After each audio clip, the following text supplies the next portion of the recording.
কুয়েট ক্যাম্পাসের ভিতরে ঢুকে বহিরাগত ছাত্রদল যুবদল সন্ত্রাসীরা আমাদের কুপিয়েছে, যার ভিডিও আমরা আপনাদের দিয়ে দিব। অলরেডি আপনারা মিডিয়াতে দেখতে পেরেছেন। কুয়েট ক্যাম্পাস থেকে আর্মি ক্যাম্প মাত্র 10 মিনিটের দূরত্ব। সেই আর্মি আসতে 4 ঘন্টা লাগিয়েছিল। রক্তাক্ত হয়েছে আমাদের অনেক ভাই।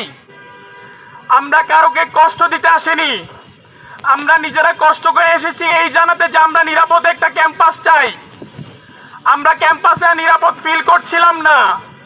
আমরা নিজেরা পুলিশ থেকে ক্যাম্পাসের ভিতর বাস ঢুকিয়ে নিজেদের অর্থায়নের টাকা উঠিয়ে তারপর আমরা এখানে এসে উপস্থিত হয়েছি এই ভেবে যে মাননীয় প্রধান উপদেষ্টা আমাদের দাবিটা মেনে নেবেন, আমাদের ক্যাম্পাসটা নিরাপদ করে দিবেন, যেন আমরা সেখানে পড়াশোনা করতে পারি। আমাদের বাবা মা আমাদের সেখানে পাঠায় যেন আমরা নিরাপদে থাকতে পারি। আমরা দামদার কোপ খেতে সেখানে যাই না, আমরা গুলি খেতে সেখানে যাই না। এই 5টি দাবি মেনে নেওয়ার আশ্বস্ত করা হয়, কিন্তু বিন্দু পরিমাণ মেনে নেওয়া হয় নাই। ধন্যবাদ সকল প্রেস ও মিডিয়া ভাইদেরকে।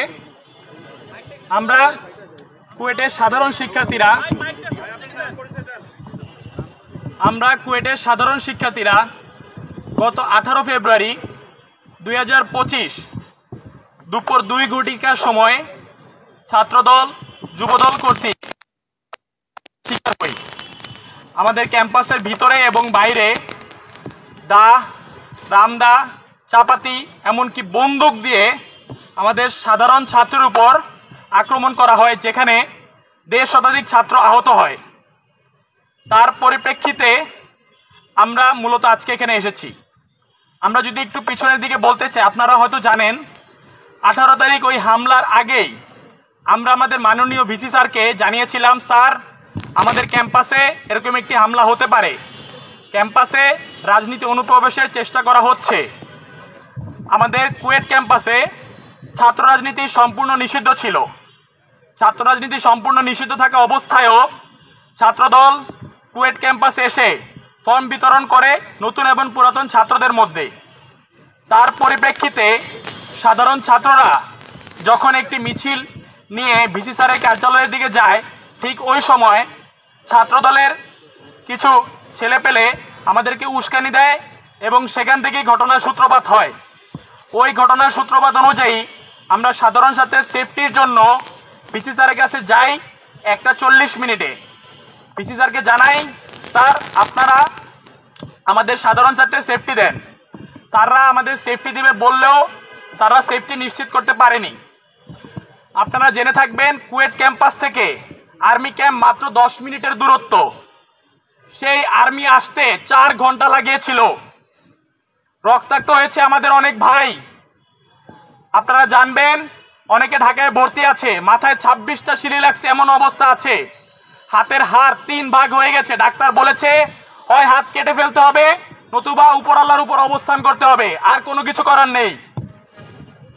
ওই অবস্থায় 18 তারিখ সন্ধ্যার সময় যখন আমরা ভিসি স্যারের কাছে গিয়ে বলি, স্যার আপনি স্বীকার করেন আজকের এই ঘটনা আপনি ভালোভাবে হ্যান্ডেল করতে পারতেন, আমাদের নিরাপত্তা নিশ্চয় করতে পারতেন, আপনি পারেননি, এর দায়ভার আপনার, এর জন্য ব্যর্থ আপনি। স্যার বলেছেন উনি ব্যর্থ হননি।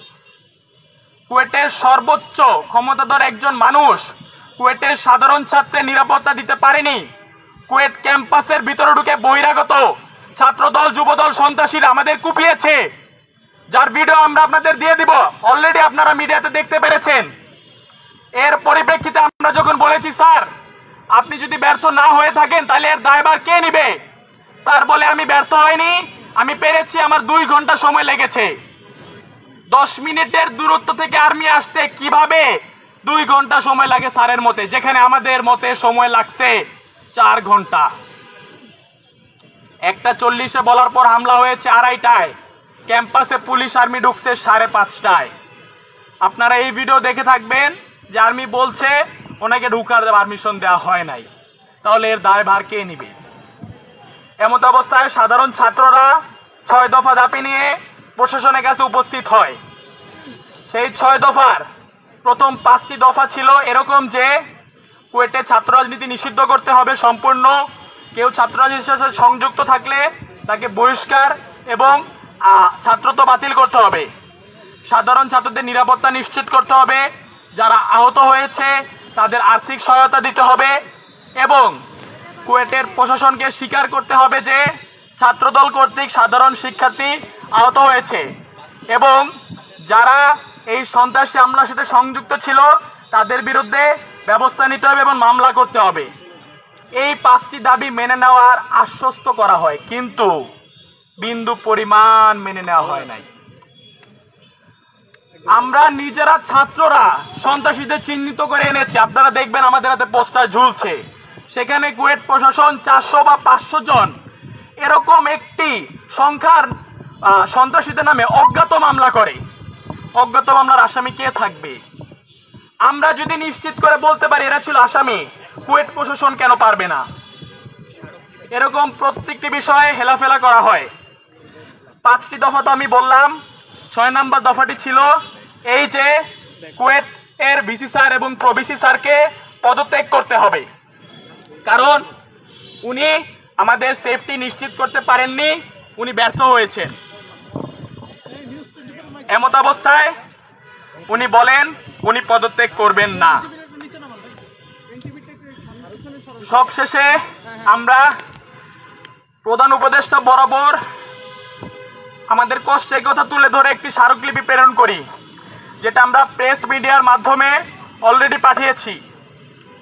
আজকে একদিন হয়ে যাওয়ার পরও কুয়েট প্রশাসনের কাছ থেকে কোনো রেজাল্ট না পেয়ে এবং যেই সরকার আমাদের ছাত্র জনতার রক্তের উপর দাঁড়িয়ে আছে সেই সরকারের কাছ থেকে কোনো উত্তর না পেয়ে আমরা এখানে উপস্থিত হয়েছি কষ্ট করে। আমরা কারোকে কষ্ট দিতে আসিনি, আমরা নিজেরা কষ্ট করে এসেছি এই জানাতে যে আমরা নিরাপদ একটা ক্যাম্পাস চাই। আমরা ক্যাম্পাসে নিরাপদ ফিল করছিলাম না, আমরা নিজেরা পুলিশ থেকে ক্যাম্পাসের ভিতর বাস ঢুকিয়ে নিজেদের অর্থায়নের টাকা উঠিয়ে তারপর আমরা এখানে এসে উপস্থিত হয়েছি এই ভেবে যে মাননীয় প্রধান উপদেষ্টা আমাদের দাবিটা মেনে নেবেন, আমাদের ক্যাম্পাসটা নিরাপদ করে দিবেন যেন আমরা সেখানে পড়াশোনা করতে পারি, আমাদের বাবা মা আমাদের সেখানে পাঠায় যেন আমরা নিরাপদে থাকতে পারি। আমরা দামদার কোপ খেতে সেখানে যাই না, আমরা গুলি খেতে সেখানে যাই না। জুলাই আন্দোলনের পরে এই প্রথমবার, আই রিপিট, এই প্রথমবার ছাত্র জনতার উপর কোন ক্যাম্পাস এমন ভাবে গুলি করা হয়। তাহলে এর দাবি হিসেবে যদি আমরা নিরাপদ একটা ক্যাম্পাস চাই, সেইটা কি এতই ভুল?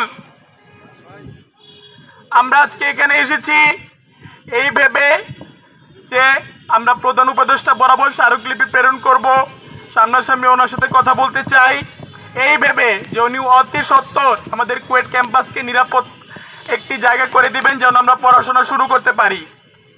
এর আগ পর্যন্ত আমাদের ক্যাম্পাস নিরাপদ না হওয়া পর্যন্ত, আমাদের 6টি দাবি মেনে নেওয়া না পর্যন্ত, নতুন ভিসি স্যার নিয়োগ হওয়ার আগ পর্যন্ত আমরা ক্যাম্পাসে নিরাপদ আমরা ক্যাম্পাসে যাওয়ার সাহস করতে পারছি না।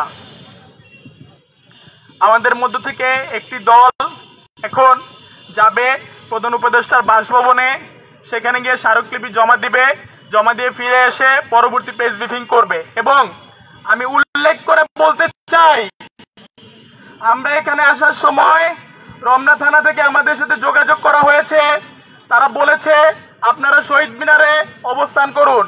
আমরা বলেছি ঠিক আছে, আপনি যেখানে বলবেন আমরা সেখানে অপেক্ষা করব, কারণ আমরা সাধারণ মানুষের কষ্ট দিতে আসিনি, সাধারণ মানুষকে কষ্ট দিতে চাই না। আমরা নিজেরা অনেক কষ্ট করে এসেছি শুধু এই একটা জিনিসের লক্ষ্যে যে আমরা নিরাপদ একটা ক্যাম্পাসে পড়াশোনা শেষ করতে চাই। বাকি সবকিছু পরবর্তী প্রেস ব্রিফিং এ যখন আমাদের প্রতিনিধি দল প্রধান উপদেষ্টার বাসভবনে স্মারকলিপি জমা দিয়ে আসবে তখন আপনাদের বলবো। আজকের এখন পর্যন্ত এখানে আসা এবং এখান থেকে আমাদের পরবর্তী যেটুকু আপনাদের জানার দরকার ছিল সবকিছু আমি বলার চেষ্টা করেছি।